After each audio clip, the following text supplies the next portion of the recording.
महानगरपालिकेच्या निवडणुका तर सरल्या, निकालही लागले, पण महापौर कुणाचा होणार आणि खास करून मुंबई महानगरपालिकेमध्ये महापौर कुणाचा होणार याचा सस्पेन्स गेले काही दिवस सातत्याने आपल्याला कायम असल्याचे चित्र पाहायला मिळतंय। महायुती म्हणून भाजप आणि शिवसेना दोनही पक्षांनी इथे निवडणुका लढवल्या, पण भाजपला एकट्याच्या बळावरती मुंबईचा महापौर बसवणं हे शक्य नाही। त्यांना अर्थातच शिंदेंची साथ घ्यावी लागणार आणि याच मुद्द्यामुळे गेले काही दिवस अनेक अंदाज वर्तवले जात होते, तर्कवितर्क लढवले जाणार होते, पण आता सस्पेन्स संपलाय। 30 जानेवारीला भाजपचाच महापौर मुंबईची सूत्र हाती घेईल अशी माहिती खात्रीलायक सूत्रांकडून मिळते।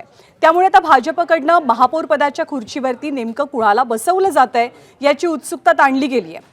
शिवसेनेच्या दबावतंत्राला बळी पडणार नाही असं भाजपचे वरिष्ठ नेते सांगत असल्याची माहिती सूत्रांकडून दिली जाते। तर मुंबईचा महापौर हा मराठी हिंदूच असेल असा पुनरुच्चार मुख्यमंत्र्यांसह भाजपच्या अनेक महत्त्वाच्या नेत्यांनी केला। मुंबईतील महापौर पदाबाबत भाजप तडजोड करणार नाही अशा सक्त सूचना पक्षश्रेष्ठींकडून राज्यातल्या नेतृत्वाला दिलं गेल्याची माहिती सुद्धा आहे।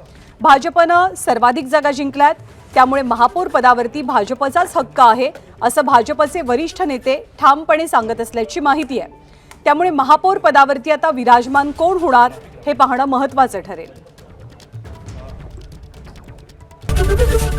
एबीपी माझा, उघडा डोळे बघा नीट।